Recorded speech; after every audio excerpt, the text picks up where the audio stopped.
إن الحمد لله نحمده ونستعينه ونستغفره ونعوذ بالله تعالى من شرور أنفسنا ومن سيئات أعمالنا من يهده الله فلا مضل له ومن يضلل فلا هادي له وأشهد أن لا إله إلا الله وحده لا شريك له وأشهد أن محمدا عبده ورسوله يا أيها الذين آمنوا اتقوا الله حق تقاته ولا تموتن إلا وأنتم مسلمون يا أيها الناس اتقوا ربكم الذي خلقكم من نفس واحدة وخلق منها زوجها وبث منهما رجالا كثيرا ونساء واتقوا الله الذي تساءلون به والأرحام إن الله كان عليكم رقيبا يا أيها الذين آمنوا اتقوا الله وقولوا قولا سديدا يصلح لكم أعمالكم ويغفر لكم ذنوبكم ومن يطع الله ورسوله فقد فاز فوزا عظيما أما بعد فإن أصدق الحديث كتاب الله وخير الهدي هدي محمد صلى الله عليه وسلم وشر الأمور محدثاتها وكل محدثة بدعة وكل بدعة ضلالة وكل ضلالة في النار. Ma'asyiral muslimin, ikhwani fillah, rahimani wa rahimakumullah. Kita teruskan kembali pembahasan tafsir oleh Fadilatul Syekh Muhammad bin Shalih Al-Utsaimin rahimahullahu taala. Kita melanjutkan tafsir surah Al-Fajr. Pada pertemuan sebelumnya kita sampai pada firman Allah Subhanahu wa taala di surah Al-Fajr ayat yang ke-15 dan seterusnya. A'udzu billahi minasyaitonir rajim. Qala Allahu 'azza wa jalla fa ammal insanu idza mabtalahu rabbuhu fa akramahu wa na'amahu fayaqulu rabbi akraman wa amma idza mabtalahu faqadara 'alaihi rizqahu fayaqulu rabbi ahanan. Kalla. Kata Allah Subhanahu wa taala, adapun manusia maka apabila mereka diuji oleh Allah Subhanahu wa taala, Allah menguji mereka dengan Allah berikan mereka rizki, Allah muliakan mereka, Allah berikan nikmat, maka mereka mengatakan, dia mengatakan Rabbi akraman, Rabbku telah memuliakan aku. Namun apabila diuji dengan disempitkan rizkinya, maka dia akan mengatakan Rabbi ahanan, Rabbku telah menghinakan aku. Ya, ini dua ayat yang bersambung antara ayat yang satu dengan setelahnya. Kata Syekh Muhammad bin Shalih Al-Utsaimin, al-ibtila min Allah azza wa jalla yakunu bil khairi wa bisyarr. Namanya ibtila, ujian dari Allah azza wa jalla, itu bukan hanya perkara-perkara yang tidak disenangi sama manusia, bukan hanya perkara-perkara yang buruk, yang tidak mengenakkan. Tapi ujian itu juga datang dalam bentuk nikmat. Ya, ujian itu datang dalam bentuk apa yang disenangi oleh manusia. Kama qala ta'ala, seperti yang Allah firmankan di surah Al-Anbiya, Allah mengatakan wa nabluukum bisyarri wal khairi fitnah wa ilaina turja'un. Dan kami menguji kalian, kata Allah, dengan syarr, dengan keburukan, dan juga dengan al-khair, dengan kebaikan atau nikmat-nikmat sebagai bentuk fitnah, ya, ujian bagi manusia itu. Fayubtalal insanu bil khairi liyabluwahu Allahu azza wa jalla ayashkuru am yakfur. Maka manusia diuji dengan nikmat-nikmat. Ya, Allah mengujinya supaya dilihat apakah ketika diberi nikmat tersebut dia mensyukuri nikmatnya atau dia kufur terhadap nikmat tersebut. Wa yubtala bisyarr liyabluwahu ayasbir am yafjur.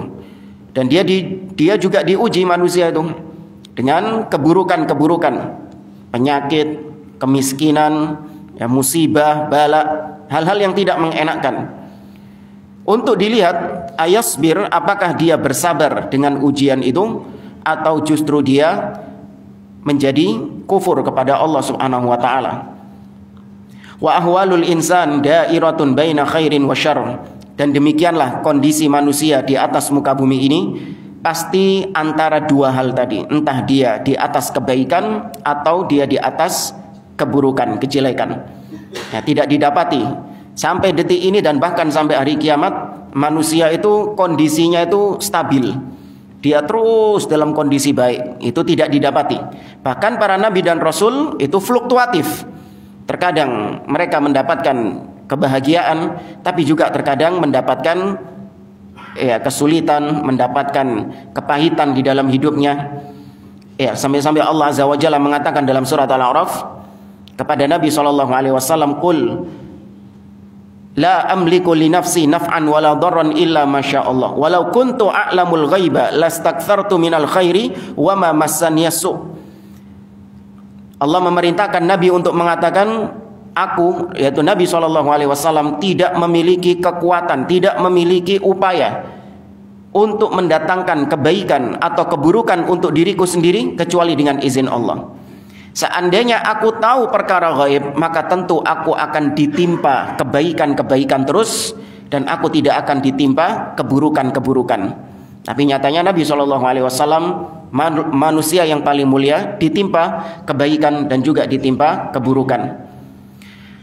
Baina khairin yulaimuhu wa yasurruhu wa baina syarrin la yulaimuhu wa la yasurruhu. Manusia senantiasa berada di atas kebaikan yang dia cocok dengan kebaikan itu, dia bahagia di atas kebaikan nikmat tersebut, dan juga di atas keburukan yang tidak cocok dirinya, dia nggak suka dengan hal tersebut dan tidak mengenakkan. Wa kulluhu ibtila minallah. Semuanya itu adalah bentuk ujian dari Allah Azza wa Jalla. Kemudian kata beliau, wal insan bi tabi'atihil insaniyah al mabniyah 'ala adh-dhulmi wal jahl idza ibtalahu rabbuhu fa akramahu wa na'ama yaqulu rabbi akraman. Manusia secara asal sebagai seorang manusia dengan tabiat-tabiat manusianya. Dan manusia ini secara asal memang dia itu di atas kejahilan dan di atas kedzaliman. Itu sifat manusia secara asal. Semuanya tanpa terkecuali. Mereka semua itu di atas kejahilan dan di atas kedzaliman. Wa kanal insanu zaluman jahula, kata Allah Azza wa Jalla. Dan manusia itu zalim lagi jahil. Nah, manusia secara asal itu apabila diuji oleh Allah, dengan Allah memberikan nikmat-nikmat yang banyak kepadanya, maka secara asal dia refleks mengatakan Rabbi akraman. Rabbku sedang memuliakan aku. Yakni annani ahlun lil ikram. Maksudnya Rabbi akraman adalah memang saya ini orang yang pantas dimuliakan sama Allah. Dia merasa bahwa Allah memuliakan dia karena memang dirinya itu orang yang pantas untuk dimuliakan. La ya'tarif bi fadlillahi azza wa jalla. Ucapan ini itu konsekuensinya dia tidak mengakui kalau nikmat-nikmat tersebut itu murni karena karunia Allah Subhanahu wa taala. Bukan karena dia itu pantas memang mendapatkan nikmat itu, atau memang karena memang ini tugas Allah. Kewajiban Allah sudah ngasih nikmat itu kepada saya. Dan memang saya pantas. Enggak. Tapi yang benar, Allah memberikan nikmat kepada siapapun yang dia kehendaki. Baik itu orang yang pantas, artinya secara keimanannya dia memang pantas mendapatkan nikmat karena dia soleh, karena dia taat kepada Allah, harusnya ini pantas. Tapi ternyata orang-orang yang nggak pantas mendapatkan nikmat, dikasih nikmat ternyata, yang kufur kepada Allah, yang ahli maksiat, mereka juga diberi nikmat oleh Allah Subhanahu wa taala. Maka semua itu murni dari Allah Subhanahu wa taala. Wa hadza ka qaulihi ta'ala qala innama utituhu ala ilmin indi. Dan ini mirip seperti ucapannya Qarun yang Allah sebutkan dalam surah Al-Qasas. Qarun mengatakan qala innama utituhu ala ilmin indi. Sesungguhnya aku memiliki kekayaan seperti ini karena kecerdasanku. Artinya pantas saya dapat kekayaan ini. Memang saya pantas mendapatkan kekayaan itu karena saya cerdas. Lamma dzakara bi ni'matillahi alaihi qala innama utituhu ala ilmin indi wa lam ya'tarif bi fadlillah. Qarun ketika mengucapkan demikian, dia tidak mengakui kalau kekayaan yang dia miliki itu murni datangnya dari Allah, bukan semata-mata karena kecerdasan dia. Maka Allah timpakan azab kepada Qarun. Fa khasafna bihi wa bidarihil ard. Kami tenggelamkan Qarun dan apa yang dia miliki ke dalam bumi itu. Ya, makanya antum kalau eker-eker tanah nemu fulus sebutnya harta itu, karena Allah mengatakan fa khasafna bihi wa bidarihil ard. Ya, kami pendam dia beserta hartanya ke dalam bumi tersebut. Wa ma aktsarun nasi alladziina hadhihi haluhum idza akramahumullahu azza wa jalla wa na'amahum qalu hadza ikramun minallahi lana li'annana ahlun lidzalik. Dan betapa banyak, kata beliau, manusia yang persis seperti itu kondisinya. Ketika Allah muliakan dia, ketika Allah berikan nikmat kepadanya, dia mengatakan, ya wes memang pantas memang saya mendapatkan seperti ini. Ya, karena memang saya ini mengalir darah bangsawan, karena saya ini keturunan ini, karena saya cerdas, karena saya punya gelar, titel dan lain sebagainya.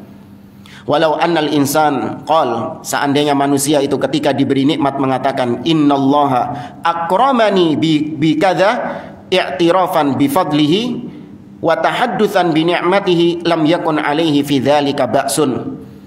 Seandainya manusia itu kalau diberi nikmat sama Allah atau diberi kemuliaan sama Allah azza wa jalla, dia mengatakan ini semua adalah karunia Allah subhanahu wa ta'ala. Saya mendapatkan seperti ini itu karena Allah subhanahu wa ta'ala. Ya, baru kemudian dia sebutkan sebabnya.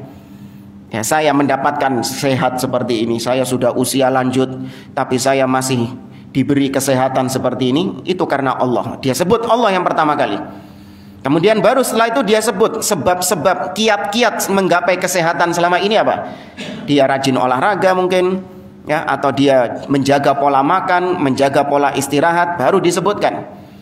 Jangan terus langsung ujuk-ujuk dia menyebutkan, oh ya saya sehat seperti ini karena saya rajin olahraga, karena saya menjaga pola makan, saya menjaga pola tidur. Ya, lupa yang memberikan itu semua siapa? Allah azza wa jalla. Ya, maka ketika dia mengatakan demikian hanya sebatas untuk mengakui bahwa nikmat itu datangnya dari Allah dan sebagai bentuk mengamalkan firman Allah, wa amma bi ni'mati rabbika fahaddits, maka yang seperti ini enggak ada masalah. Boleh. Ya, menyebutkan tentang nikmat-nikmat Allah dalam rangka bersyukur kepada Allah, ya, dalam rangka mengakui kalau itu nikmat dari Allah Subhanahu wa taala, maka tidak mengapa, kata beliau. Tapi kalau dia mengatakan akramani, yakni annani ahlun lil ikram, kama yaqulu mathalan kabirul qaum idza nazala dhaifan ala ahadihim qala akramani fulan li annani ahlun lidzalik. Tapi kalau dia mengatakan bahwa saya dapat nikmat ini karena memang saya orang yang pantas mendapatkan nikmat tersebut, ini yang jatuh dalam firman ini, dalam ayat ini. Sebagaimana sebagian orang, kata beliau, kalau ada seorang tamu yang berkunjung ke rumahnya, dan ini seorang tamu penting gitu, tamu ini singgah di rumahnya, maka dia akan mengatakan, ya dia ini singgah di rumah saya karena memang saya orang yang pantas untuk didatangi sama dia. Nah, tonggo-tonggo ini gak pantas semua, ini siapa ini, gak penting semua. Kalau saya memang orang penting, pantas didatangi sama fulan ini. Ya, ada ucapan-ucapan seperti itu. Wa amma idza mabtalahu faqadara alaihi rizqah, yakni dayyaqa alaihi rizq. Ketika diuji sama Allah dengan disempitkan rizkinya. Ya, rizki ini luas ya, bukan hanya fulus. Ya, termasuk rizki adalah kesehatan, ya, anak, ya, istri itu rizki juga, tak? Rizki juga istri itu. Ya. Makanya minta tambahan rizki termasuk juga minta tambahan istri. Ya. Ketika disempitkan rizkinya, dia mengatakan Rabbi ahanan, Robku telah menghinakan aku. Yakni yaqulu innallaha ta'ala zalamani fa ahanani wa lam yarzuqni kama razaqa fulanan. Ketika disempitkan rizkinya, dia mengatakan Allah telah mendolimi aku, Allah telah menghinakan aku, Allah telah menelantarkan aku, Allah tidak memberiku rizki sebagaimana fulan, Allah tidak memberikan aku rizki seperti Allah berikan dia rizki. Ya. Walam yukrimni kama akrama fulanan, Allah tidak memuliakan aku seperti Allah memuliakan fulan. Fasara indar raha la yashkur ya'jab bi nafsihi wa yaqulu hadha haqqun li, wa inda syiddati la yasbir bal ya'tarid ala rabbih wa yaqulu rabbi ahanan. Maka jadilah kondisi orang ini yang Allah maksud dalam ayat ini. Kalau dia dalam kondisi yang lapang, artinya dia diberi nikmat-nikmat yang banyak, la yashkur, dia tidak bersyukur kepada Allah. Kenapa dikatakan tidak bersyukur? Karena di antara bentuk syukur adalah yaitu bersyukur dengan hati. Bagaimana bersyukur dengan hati? Mengakui bahwa nikmat itu datangnya hanya dari Allah subhanahu wa ta'ala. Syukur bukan cuma ngucapin alhamdulillah terus mari ente dibilang bersyukur gitu. Enggak. Ya pernah kita sampaikan syukur itu dari 3 aspek. Yang pertama bersyukur dengan hati, yaitu kau mengakui bahwa nikmat itu datangnya dari Allah azza wa jalla. Seperti firman Allah, wa ma bikum min ni'matin faminallah. Nikmat apapun yang ada pada kalian itu hanya dari Allah datangnya. Kemudian dengan lisan, yaitu engkau memuji Allah azza wa jalla, dan bersyukur dengan anggota perbuatan badan atau dengan perbuatan anggota badan, yaitu dengan engkau menggunakan nikmat itu untuk ketaatan kepada Allah dan tidak menggunakan nikmat Allah untuk bermaksiat kepadanya. Nah, orang ini dia tidak dikatakan bersyukur kepada Allah karena dia tidak mengakui nikmat yang Allah berikan kepadanya itu dari Allah. Tapi justru dia mengatakan bahwa nikmat itu memang karena kecerdasan saya, karena kepiawaian saya dan seterusnya. Maka dia tidak bersyukur ketika diberi kelapangan. Bahkan dia berbangga dengan dirinya. Memang saya pantas mendapatkan nikmat itu. Demikian juga ketika dia dalam kondisi yang sempit, kondisi yang terhimpit, kena musibah dan yang lainnya, dia tidak bersabar. Ya, dia tidak bersabar. Bahkan protes kepada Allah dengan mengatakan Rabbi, bukan akroman, ahanan. Ya, Allah telah menghinakan aku, mendolimi aku. Allah tidak adil kepadaku. Kenapa aku diberi rizki seperti ini, sedangkan fulan dikasih rizki yang banyak? Ya, dia protes kepada Allah. Wa hadza halul insan bi'tibarihi insanan. Ini kondisi manusia secara asal menungso ya koyo ngono iku. Ya, secara asal manusia memang tabiatnya seperti itu, nalurinya memang seperti itu. Bawaannya, settingan awalnya memang seperti itu. Tapi ammal mu'min falaisa kadzalik. Tapi orang manusia, seorang manusia yang beriman tidak sebagaimana tadi. Al-mu'min idza akramahu Allahu wa na'amahu syakara rabbahu ala dzalik. Seorang mukmin apabila Allah muliakan dia, Allah berikan nikmat atasnya, maka dia bersyukur kepada Rabb-nya. Dengan 3 bentuk syukur tadi. Wa ra'a anna hadza fadlun minallahi azza wa jalla wa ihsan. Dan dia memandang nikmat-nikmat yang dia dapatkan ini murni karunia dari Allah, kemurahan Allah kepadanya, kebaikan Allah subhanahu wa ta'ala kepadanya. Walaysa min babil ikram alladhi yuqaddam li sahibihi ala annahu mustahiq. Dan dia tidak menganggap, tidak memandang, seorang mukmin ini dia tidak memandang nikmat-nikmat yang dia dapatkan dari Allah itu sebagai bentuk Allah memberikan nikmat itu karena memang dia pantas, dia orang cerdas, dia orang yang begini-begini. Dia tidak memandang seperti itu. Wa idza btalahu Allahu azza wa jalla wa qadara alaihi rizqahu sabara wahtasab. Seorang mukmin ketika kondisinya diuji sama Allah dengan disempitkan rizkinya, diberi ujian-ujian yang tidak mengenakkan, maka dia bersabar dan wahtasab, mengharapkan pahala dari Allah azza wa jalla. Karena ya Nabi mengatakan ajaban li amril mu'min kana amruhu kulluhu lahu khair. Sungguh menakjubkan perkaranya orang beriman itu. Semua yang terjadi padanya itu baik baginya. In asabathu sarra syakar wa kana khairan lah. Kalau dia ditimpa kebaikan-kebaikan maka dia bersyukur, maka itu baik juga baginya. Wa in asabathu dharra sabar fakana khairan lah. Tapi kalau ditimpa musibah dia bersabar dan itu kebaikan baginya. Ya, maka apapun yang dihadapi oleh seorang mukmin itu baik bagi dirinya. Ya, kalau syukur kalau diberi nikmat jelas baiknya. Tapi kalau diberi musibah, baiknya dari sisi mana? Ya, bersabar dari mana baiknya itu? Apa ya keuntungan yang dia dapatkan dari itu? Dapat pahala di sisi Allah. Takfirun lidzunub. Demikian juga ketika dia bersabar itu bisa menghapuskan dosa-dosanya. Ya, wa raf'id darajat, dan itu bisa mengangkat derajatnya. Ya, banyak manfaat-manfaat dari kesabaran tersebut. Namun kata Nabi SAW, innamas sabru inda sodmatil ula. Kesabaran yang hakiki itu adalah ketika musibah pertama. Ya, ketika masih anget-anget dapat musibah, dia bersabar. Nah, itu kesabaran yang dipuji. Tapi kalau sudah berlalu seminggu, sebulan, setahun, 2 tahun, terus ngomong iya saya sabar, nah, itu sudah kadar sabarnya itu sudah hilang sudah.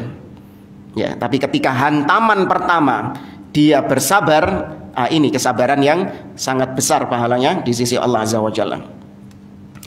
Baik.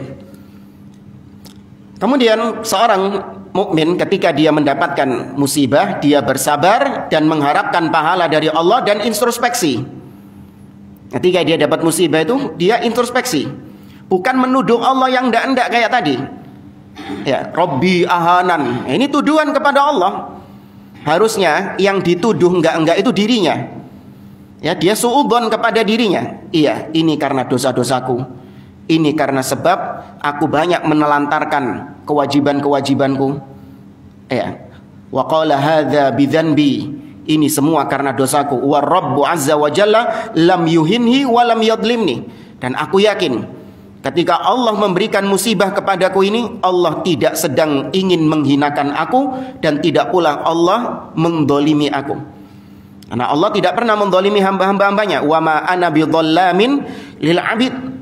Dan aku tidak pernah mendolimi hamba-hambaku. Maka dia introspeksi. Kalaupun itu pahit, namun yakini dampak daripada itu adalah kebaikan. Sebagaimana Allah katakan dalam surah Ar-Rum, dhaharal fasadu fil barri wal bahri bima kasabat aydin nas liyudhiqahum ba'dalladzi amilu la'allahum yarji'un. Telah nampak kerusakan di daratan dan di lautan karena sebab tangan-tangan manusia, dosa-dosa manusia, agar mereka merasakan sendiri akibat dari perbuatan mereka dan agar mereka kembali kepada Allah Subhanahu wa taala. Maka musibah-musibah itu bentuk kasih sayang Allah kepada hamba-hambanya. Bukan bentuk Allah mendolimi hamba-hambanya, tidak.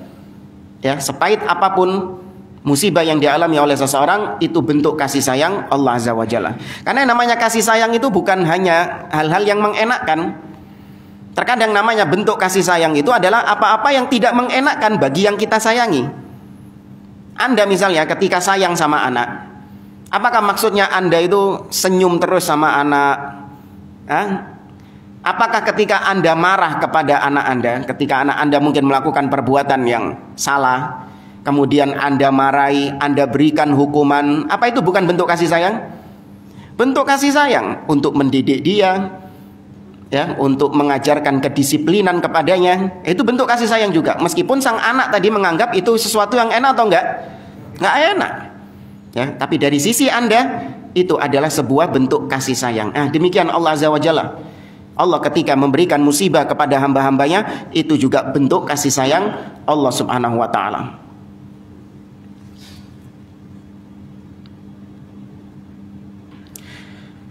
Fayakunu sabiran indal bala, syakiran indar raha. Maka jadilah seorang mukmin itu sabar ketika ditimpa musibah dan syukur ketika mendapatkan nikmat. Wa fil ayataini isyaratun ila annahu yajibu 'alal insan ay yatasabbar. Dari dua ayat tadi kata beliau diambil kesimpulan atau ada sebuah isyarat dari Allah Subhanahu wa taala tentang wajibnya seseorang untuk yatasabbar. Yatasabbar ini berarti berusaha untuk bersabar. Ya, bukan hanya yasbir, tidak, tapi yatasabbar artinya berusaha dia untuk senantiasa bersabar. Fayaqulu mathalan limadza a'tani Allahu al-mal madza yuridu minni an ashkur. Ketika dia diberi nikmat, maka dia berpikir, dia bertanya dalam dirinya, kenapa Allah Azza wa Jalla memberikan aku harta ini? Kenapa Allah memberikan harta kepadaku? Apa yang Allah inginkan dari harta ini? Maka akan muncul jawaban yuridu minni an ashkur. Allah menginginkan dengan nikmat-nikmat ini agar aku bersyukur kepadanya. Limadha ibtalani Allahu bil faqr wa bil marad wa ma ashbaha dzalik.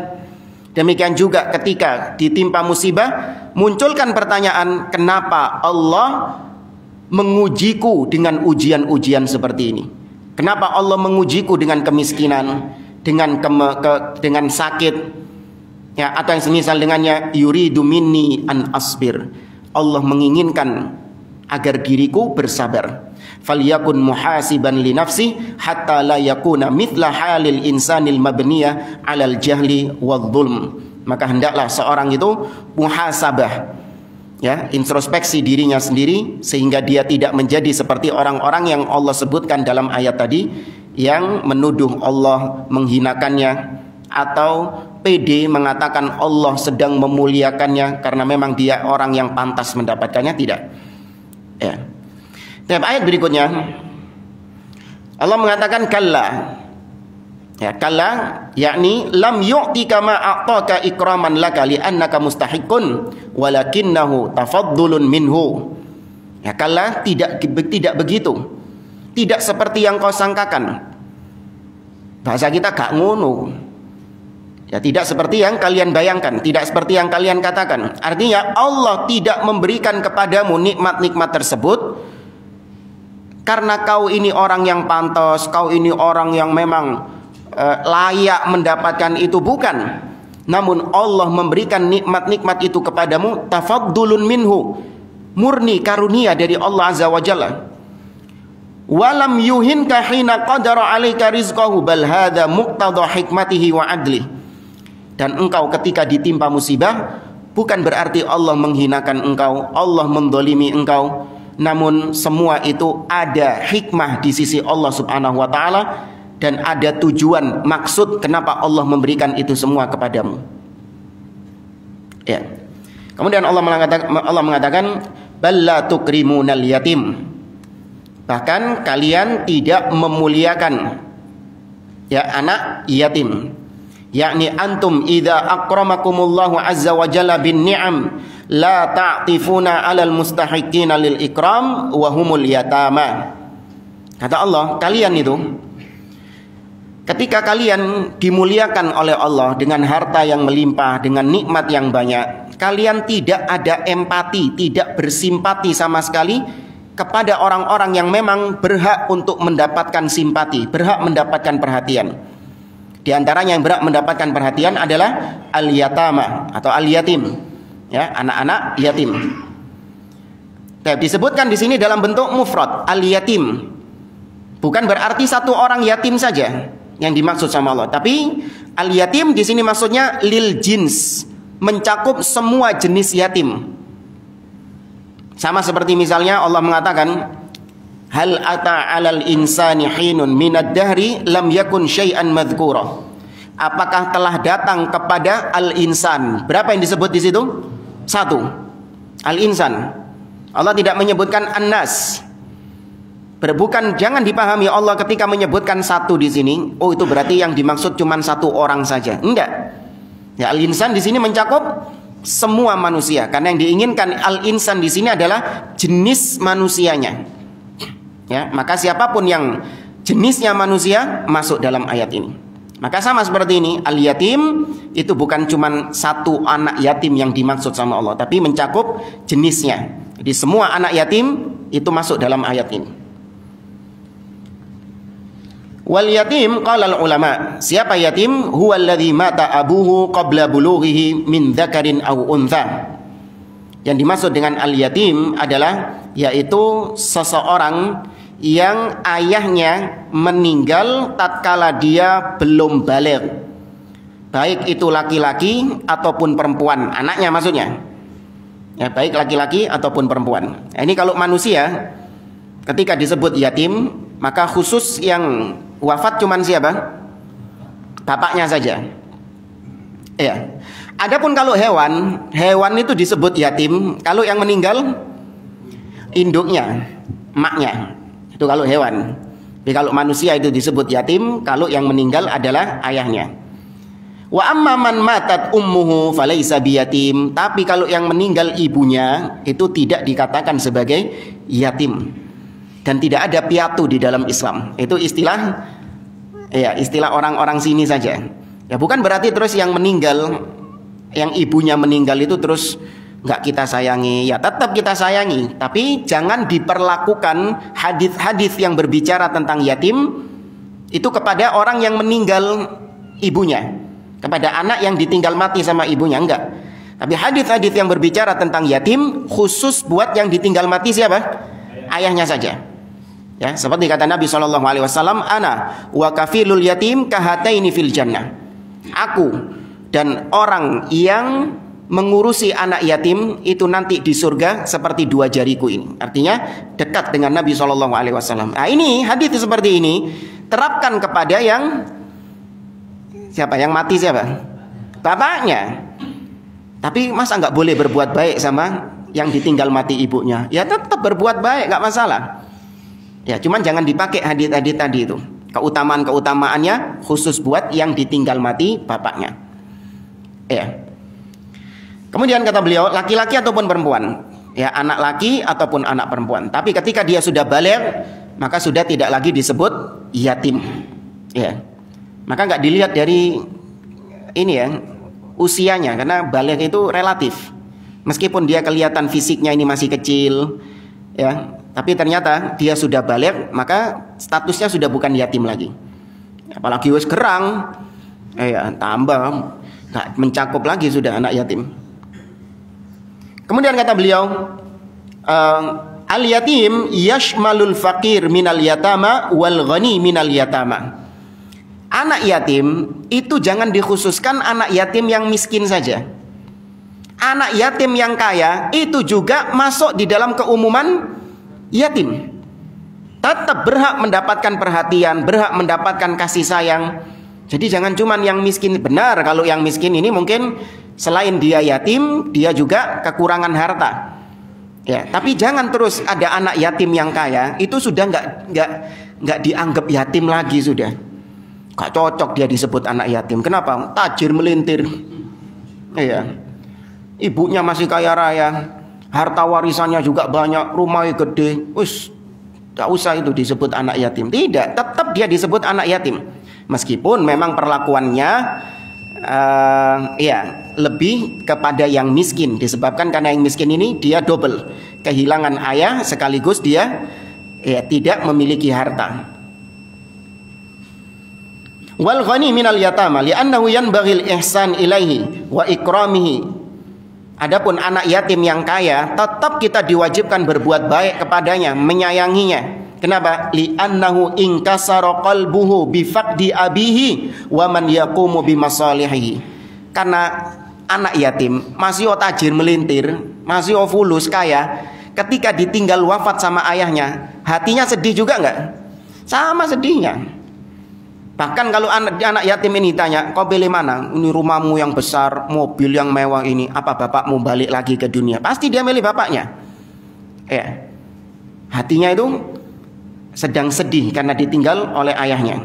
Fa'ausallahu ta'ala bihi hatta yazula hadzal kasr alladhi asabahu. Karena Allah memerintahkan untuk berbuat baik kepada anak yatim, ya demi untuk menghilangkan kesedihan yang dia alami. Dan diantara bid'ah yang dilakukan oleh sebagian kaum muslimin ya adalah bid'ah yang terjadi di bulan ini, bulan Muharram ini. Apa itu? Hari raya anak yatim. Tanggal berapa itu? Tanggal 10 Muharram. Ya, itu disebut dengan Aidul Yatama, hari rayanya anak yatim. Di hari itu ngundang anak yatim makan atau ya ngasih apa kepada anak yatim. Nah, ini termasuk bid'ah di dalam agama. Bahkan yang menggagas bid'ah ini adalah Rafidhah. Yang menggagas bid'ah ini adalah Rafidhah. Maka tidak ada mengkhususkan suatu hari untuk anak yatim, itu tidak ada di dalam agama. Anak yatim itu dikasihani, diperlakukan dengan perlakuan yang baik. Itu kapan? Setiap hari, sepanjang masa. Ya, tidak ada waktu-waktu tertentu. Ya, maka itu bid'ah di dalam agama. Kemudian kata Allah, wala tahadduna ala ta'amil miskin. Ya, mereka tidak memotivasi, untuk memberi makan kepada orang-orang miskin. Yakni la yahuddu ba'dukum ba'dha ala ayyut'imal miskin. Mereka ini satu sama lain tidak saling memotivasi untuk memberi makan kepada orang miskin. Wa idza kana la yahuddu ghairahu fa huwa aidan la yaf'aluhu bi nafsihi. Nah, kalau memang mereka ini antara mereka sendiri tidak saling menganjurkan untuk memberi makan kepada orang miskin, kira-kira dianya sendiri ngasih makan enggak kepada orang miskin? Enggak, nganjurkan saja enggak, apalagi memberi makan. Fahuwa la yut'imul miskin wa la yahuddu ala ta'amil miskin. Dia tidak ngasih makan kepada orang miskin dan juga tidak pula menganjurkan orang lain untuk memberi makan kepada orang miskin. Wa fi hadha isyaratun ila annahu yanbaghi lana an nukrimal aitam wa ay yahudda ba'duna ba'dan ala id'amil masakin li'annahum fi hajah.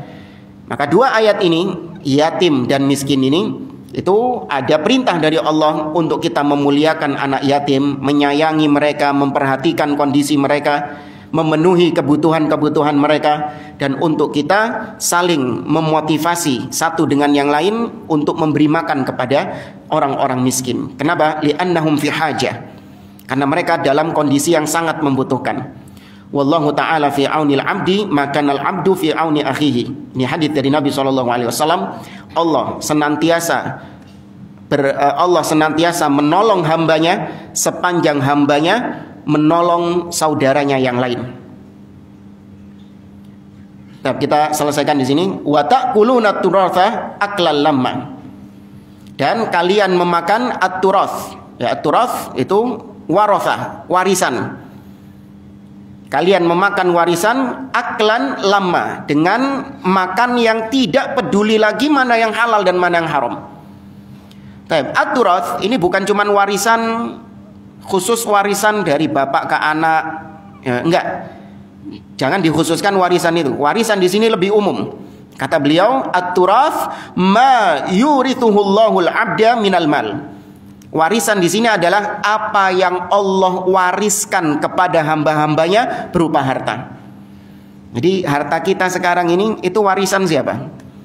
Allah Subhanahu wa taala. Allah yang mewariskan itu kepada kita. Sawa'un warathahu an mayyit au ba'a washtara wa kasaba. Baik harta yang dia dapatkan itu didapatkan dari warisan bapaknya. Nah, ini baru warisan yang bahasa kita. Atau dia jual beli. Itu jual beli itu harta yang didapatkan juga disebut dengan turath, warisan. Ya. Atau dari usahanya. Au kharaja ilal bar wa ata bima ya'ti bihi min ashabin wa hatabin wa ghairi dzalik. Atau dia pergi ke suatu tempat, ke hutan untuk ngambil kayu, kemudian dijual, intinya dia berdagang. Apa yang didapatkan itu masuk dalam istilah at-turath, warisan itu tadi. Jadi warisan ini diterjemahkan harta, ya, harta secara umum. Dengan perolehan apapun, dari cara apapun dia peroleh harta tersebut. Ya. Fa inna bani Adam ya'kulunahu aklan lamma. Nah, manusia itu mereka memakan harta ini dengan makan cara makan yang tamak. La yubali, tidak peduli apakah didapatkan dengan cara yang halal atau dengan cara yang haram. Ya. Wa ammal mal faqala wa tuhibbunal mala hubban jamma. Allah pertegas lagi tentang harta ini, dan kalian sangat cinta kepada harta hubban jamma. Ya, hubban jamma artinya hubban katsira, dengan kecintaan yang sangat. Ya, ini tabiatul insan.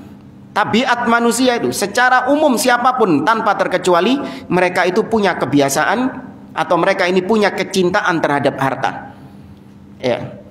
Dan Anda bisa bayangkan manusia betapa dia ini mempertahankan hartanya sangat luar biasa sekali.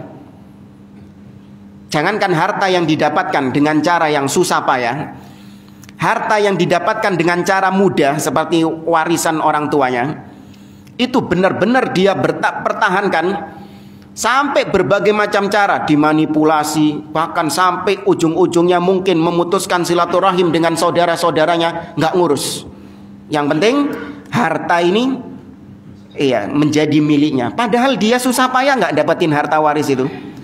Anda yang susah bapaknya. Bapaknya kan yang mendapatkan harta ini kan, yang suhul, buka toko, dodolan ini. Kemudian mati, anaknya yang mendapatkan harta tersebut. Anaknya nggak melok kerja, tapi dia mempertahankan hartanya ini dengan sangat luar biasa. Apapun resikonya dipertahankan harta ini. Padahal dia nggak ikut andil mendapatkan harta ini. Apalagi yang dia ikut andil, ya nggak? Apalagi yang dia ikut andil. Itu sifat manusia. Illa man rahimallah. Wa hadha huwa tabi'atul insan lakinnal iman lahu mu'athiratuhu. Qad yakunul insan bi imani la yahtammu bil mal wa in ja'ahu syakarallahu alaihi wa adda ma yajibu wa in dhahaba la yahtammu bihi.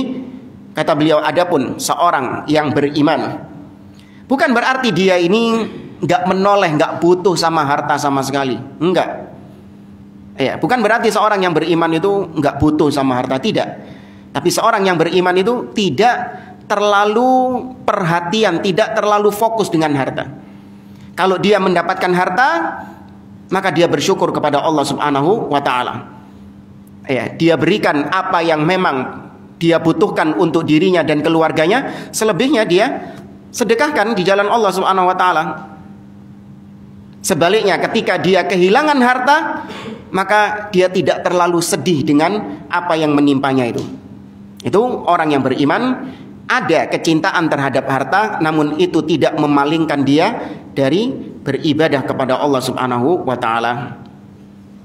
Jamaah rahimani wa rahimakumullah. Insyaallah pada pertemuan akan datang di ayat yang ke-21 dan seterusnya, topiknya berkaitan dengan ahwal yaumil qiyamah, yaitu keadaan-keadaan tentang hari kiamat. Kalla idza dukkatil ardu dakkan dakka. Ya, ketika bumi ini digoncangkan, ya, berguncang-guncang dengan guncangan-guncangan yang banyak. Wa jaa rabbuka wal malaku saffan saffa, dan Rabbmu datang. Nah, ini penjelasan beliau panjang tentang sifat Allah, yaitu al-maji. Allah itu datang. Ya, ditetapkan Allah itu punya sifat al-maji, datang, berdasarkan ayat ini, wa jaa rabbuka wal malaku saffan saffan. Dan juga bantahan kepada ahli bidah, ya, dari kalangan Mu'tazilah, Asy'ariyah, Maturidiyah dan yang semisal dengannya, yang mereka mentakwil yang datang di sini bukan Allahnya, tapi yang datang apanya? Perintah Allah. Sebagaimana di awal surah An-Nahl, ata amrullah fala tasta'jilu. Telah datang perintah Allah. Nah, itu ditakwil sama mereka. Tapi dibantah sama beliau. Insyaallah ini kita bahas pada pertemuan yang akan datang. Hadza wallahu a'lam bissawab. Aqulu qouli hadza wa sallallahu ala nabiyyina Muhammad wa ala alihi wa sahbihi ajma'in wa akhiru da'wana anil hamdulillahi rabbil alamin. Wassalamualaikum warahmatullahi wabarakatuh.